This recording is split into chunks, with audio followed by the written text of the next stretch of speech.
The coffee was cold in my hands, the morning paper a blur of black and white I couldn't focus on. The doorbell had rung at exactly 8:03 a.m., a sound both ordinary and, in hindsight, a detonation. My son, Jack, stood on the porch with his wife, Bianca. They weren't holding flowers, they were holding a binder. The first words out of his mouth weren't, "Good morning, Mom." They were, "We need to talk about the lake house." And then Bianca smiled, a thin razor wire of a smile, and said, "Actually, we already have. It's ours now." The words didn't land. They pierced. A clean, surgical stab straight through the center of every memory, every sacrifice, every ounce of trust I had ever placed in the boy I raised. I felt the mug slip, hot liquid scalding my thigh, but the pain was distant, secondary to the ice flooding my veins. Ours now. If you're listening to this, if your heart has ever been handed back to you in pieces by the very hands you taught to hold, then you're not alone. Subscribe to the channel. Stay with me. There's strength in hearing these stories, in knowing the silence after the explosion doesn't last forever. I stood there, dripping coffee onto the welcome mat my own mother had needle-pointed, staring at my son's face. He was 34. He had my father's stubborn jaw, but his eyes in that moment were a stranger's. They were avoidant, shuttered. Bianca's, however, were triumphant. She clutched the binder to her chest like a trophy. "Jack," I managed, my voice a rusted hinge, "what are you talking about?" "Can we come in?" he asked, not meeting my gaze. It wasn't a request, it was a procedural step. I stepped back, letting them into the home where I'd raised him, the home filled with photographs of him learning to swim at that very lake house, of him holding his first fish, of Christmases with his father, who was gone now. They walked past it all and settled on my sofa, Bianca placing the binder neatly on the coffee table. The lake house wasn't just a property. It wasn't an asset. It was my father's legacy, bought with his life's work at the mill. It was the place my husband, Tom, had proposed. It was where I'd scattered his ashes 5 years ago under the old oak by the dock. It was my sanctuary, my tether to happiness. Jack knew this. He'd held my hand during the scattering.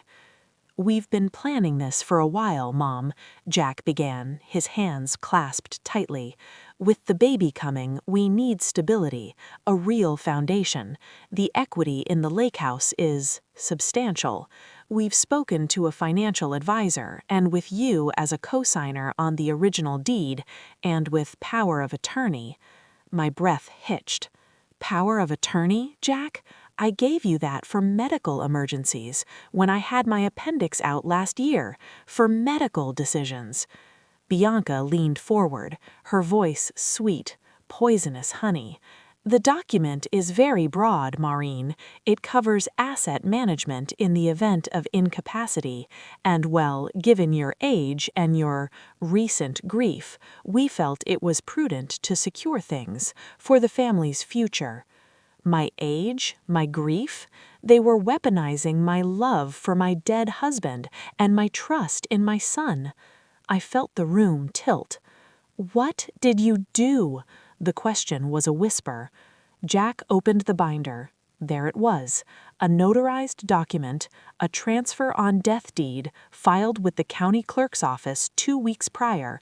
It transferred full title of the property known as 217 Pine Lake Drive, parcel number TL-7742-9B, upon my death, directly to Jackson Robert Miller and Bianca Elise Miller as joint tenants with rights of survivorship. My signature was there. It looked like my handwriting, the looping M, the sharp T, but I had never signed it. "That's not my signature," I said, my voice gaining a shred of strength. "Of course it is, Mom," Jack said, but a flicker in his eye betrayed him. "We went over this. You were tired after your cardiology appointment. Remember? I brought the papers over. You said you trusted me." I remembered that day. He'd brought me soup. He'd been so caring, so attentive. He'd asked me to sign a form to update my address with the bank, he'd said. 1 page, just a formality. I'd signed it without my reading glasses, grateful for his help. The betrayal was so meticulous, so coldly calculated, it stole the air from my lungs again. Bianca tapped a manicured nail on another page. And here's the home equity line of credit we've opened, $150,000. The lake house is the collateral. We've already drawn $40,000 for the down payment on the new construction in Brookside Meadows. The rest will furnish it. It's a fantastic investment for us. They had used my power, my love, my property to fund their dream home. They had literally mortgaged my memories to build their future, without asking, without a conversation. They had decided I was too old, too sad, too incapable of managing my own heart's home. Get out. The words were low, guttural. Mom, don't be emotional, Jack said, standing up. This is what families do. They help each other. You've always said that. I said help, not theft.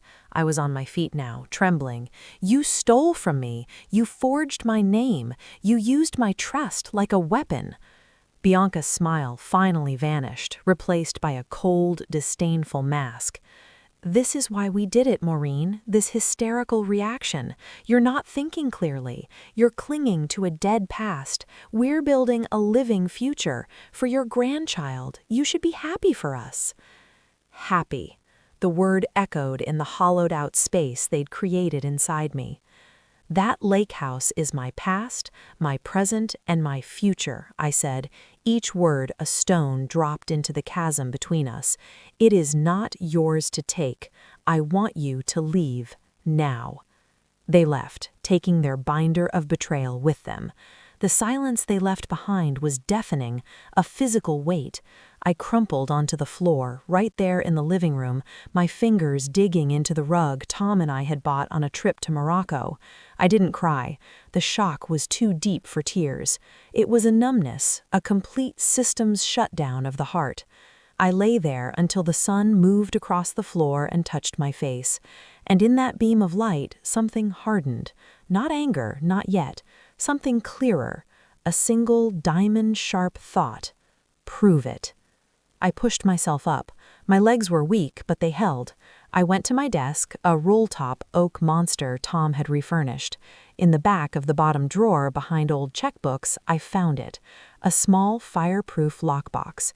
Inside were the important papers, my marriage certificate, Tom's death certificate, my will, and the original executed deed to the lake house in my and Tom's names, with a 2002 notary stamp. I also found the durable power of attorney document I'd signed. I read it, my reading glasses firmly on my nose this time. It was specific to healthcare. It said nothing about property. The document they had shown me was a different beast altogether, a fraud. I took pictures. I scanned everything.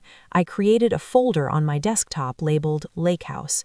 I was methodical, robotic. It was the only way to keep the howling grief at bay. This was my minor turn, my first step back into the light. I had the evidence. I had the truth on paper. They had a forgery. I didn't know what I would do with it yet, but holding it, knowing it existed, was a tiny, burning coal of power in my palm. The next few days were a fog. I didn't answer Jack's calls. I let them go to voicemail.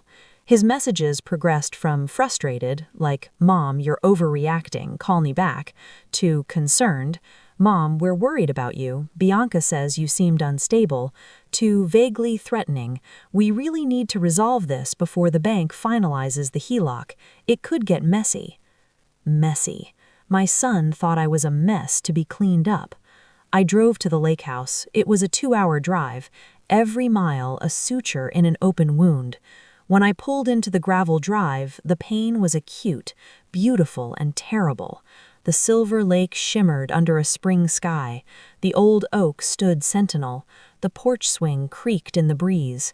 It was all so alive, so full of soul, and they saw it only as a number, a dollar sign, a stepping stone. I walked inside. The air smelled of pine and old books. I ran my hand over the mantel where Tom's fishing hat still hung. I could hear echoes of Jack's laughter as a boy, the sizzle of Tom frying fish on the stove. This was not an asset. This was a living museum of love, and they had tried to gut it. I sat on the dock, my feet dangling over the water, and I let myself cry. Great heaving sobs that came from a place I didn't know existed.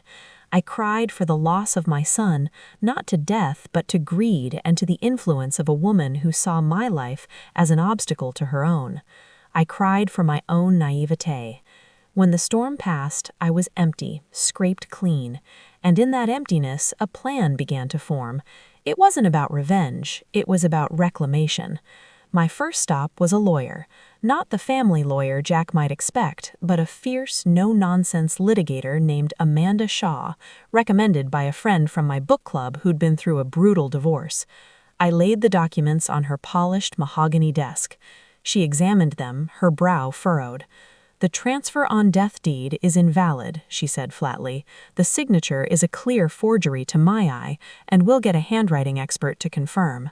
More importantly, the power of attorney they likely used to facilitate this does not grant this authority. It's healthcare only. This is fraud, Maureen. Plain and simple. We can file a complaint with the county to vacate the deed immediately. We can also file a police report for forgery and fraud. The police sent a jolt through me. Reporting my own son to the police. The finality of it was terrifying. "What about the HELOC?" I asked. "If it was obtained using the fraudulent deed as collateral, the bank will be involved. It will become a legal quagmire for them, not you, but we need to move fast to cloud the title." I instructed her to proceed, to do whatever was necessary to protect my property. As I left her office, I felt a strange dual sensation, the profound sadness of a mother taking legal action against her child, and the unyielding resolve of a woman defending what was hers. The confrontation came a week later. They showed up at my house again, unannounced. This time, Jack's face was flushed with anger. Bianca looked pinched, furious. "The bank called, Mom," exploded Jack the second I opened the door. "They've frozen the line of credit. They're talking about fraud. What did you do?" I stood my ground in the doorway, not inviting them in. I protected what's mine. I had the fraudulent deed vacated. "Fraudulent?" Bianca spat the word. "You senile old woman. You signed it. You're trying to ruin our lives because you're lonely and jealous." Her words were meant to wound, and they did, but they also crystallized my resolve. I looked past her, directly at my son. "You committed a crime, Jack. You forged my name. You lied to me. You tried to steal my home." "It's just a house," he roared, his voice breaking. "We need it. You're just sitting on it, rotting away with your ghosts. We have a real life to build." There it was, the core of it. My past, my love, my ghosts were an impediment to his real life. His words were the second unforgettable quote, carving itself into my memory. "Those ghosts," I said, my voice terrifyingly quiet, "are your father. They are my love. They are your childhood. If that is nothing to you, then we have nothing left to say." "You'll lose in court," Bianca hissed. "We'll say you're incompetent, that you forgot you signed it. We have witnesses who'll say you've been confused." "Go ahead," I said. "My lawyer is looking forward to it, and so is the handwriting expert, and so I believe will be the police detective assigned to the forgery case." Jack's bravado faltered. The color drained from his face. He hadn't expected this. He expected tears, pleading, eventual capitulation. He hadn't expected the mother he thought he knew to become a wall of stone. "You'd really do that?" he whispered, his voice suddenly that of a lost little boy. "You'd send your own son to jail?" The question hung in the air, the ultimate emotional blackmail. It was designed to break me. I looked at him, at the man who had replaced my boy, and I gave him the third quote, the one that finally drew the line. "You made the choice to become a criminal the moment you forged my name. I am simply choosing to not be your victim anymore." I closed the door. I leaned against it, listening to the sound of their stunned silence, then their footsteps retreating, then their car engine starting and fading away. I slid down to the floor, wrapped my arms around my knees, and shook. But I didn't cry. I had passed through the fire of that confrontation, and while I was scorched, I was not consumed. The legal process was slow and grinding. Amanda Shaw was a pit bull. The fraudulent deed was officially nullified by the county. The bank, upon receiving the police report and legal notices, rescinded the HELOC and launched its own investigation into Jack and Bianca. A detective did interview me. Providing the evidence against my son was the hardest thing I'd ever done, a kind of emotional suicide. But I did it. Jack and Bianca hired a lawyer. They countersued, alleging undue influence by me and claiming I was mentally unfit. They dragged my grief into it, my solitary life, my love for a house stuck in the past. It became a war, fought in cold legal language, that eviscerated our family in sterile court documents. I spent my days between lawyer meetings, organizing my defense, and driving to the lake house. The lake house became my anchor, my proof of what I was fighting for. I started cleaning it, not just tidying, but a deep, cathartic purge. I painted the bedroom. I repaired the loose step on the dock. I planted new flowers by the porch. With every brush stroke, every nailed board, every handful of earth, I was reclaiming not just a property, but myself. I stopped waiting for the phone to ring with an apology. I stopped dreaming of a reconciliation where they'd see the error of their ways. That hope had been a weight, and I finally set it down. The clarity was brutal, but it was free. I understood now that my love had been a given, a constant, like the lake itself, and they had tried to drain it for their own use. They hadn't understood that by trying to steal it, they had severed the source. The climax came not in a courtroom, but in a mediation office. Our lawyers had pushed for it, a last attempt to avoid a costly public trial. We sat across a table from each other, Jack and Bianca on one side, me on the other, with Amanda by my side. Jack looked exhausted, aged. Bianca looked furious, cornered. Their lawyer laid out a settlement. They would drop their claims of incompetence, I would drop the criminal complaint. The lake house would be mine, free and clear, but I would grant them a life estate, the right to use the property for 2 weeks every summer. And I would gift them $50,000 from Tom's life insurance money to help with their financial distress. I listened. I looked at my son, who wouldn't meet my eye. He wanted my house and my money still. He just wanted it wrapped in a legal bow now, not taken by force. The entitlement took my breath away. Amanda started to argue, but I held up my hand. I looked directly at Jack. "No," I said. The word was quiet, final, echoing in the soundproofed room. "Maureen, be reasonable," their lawyer began. "I am being reasonable," I said. "The answer is no. No to the life estate. No to the money. The lake house is mine. You get nothing you tried to steal." Bianca slammed her hand on the table. "You vindictive bitch, you'd rather let it rot than let your own grandchild enjoy it." I turned my gaze to her. "My grandchild will always be welcome in my home, when I invite them. You are not." I stood up. I looked at my son one last time. "I loved you more than my own life, but you are not entitled to my life. Goodbye, Jack." I walked out of that room. It was the true end. The door closed with a soft, definitive click. There was no drama, no shouting, just a mother walking away from her son for the last time. The epilogue of my life began that day. The criminal case was eventually pled down to a misdemeanor for Jack, with restitution and community service. The scandal cost him his job in finance. Bianca left him 6 months later. I heard it through the brittle grapevine of mutual acquaintances. I felt a pang, not of schadenfreude, but of a deep, sorrowful irony. They had sought a foundation built on sand they'd stolen, and it had washed away. The lake house is fully, legally, peacefully mine. But more importantly, I am mine. I didn't just save a house, I salvaged a self. I started writing there, little memories of Tom, stories for a grandchild I may never know. I host friends from my book club.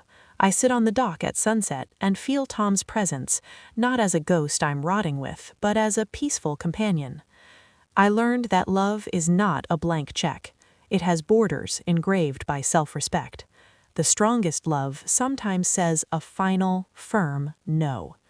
My peace didn't come from their downfall, but from my own uprising, from choosing the integrity of my memories over their desperation of their demands. The key to the lake house hangs on a hook by my door here in the city, next to the needlepoint welcome mat. It's just a simple brass key, but it symbolizes everything I almost lost and everything I ultimately found: my past, my voice, my strength. I picked it up this morning before I started recording, its cold metal warm from my grasp. It's just a key, but it's my key to my house, to my heart, to my peace. If you've ever had to lock a door to save yourself, you know the weight of that key. Share your story in the comments below. You are not alone in this quiet, powerful resistance. And if my story touched you, subscribe to the channel. Stay for the next one. There are more of us here, finding our strength, one truth at a time.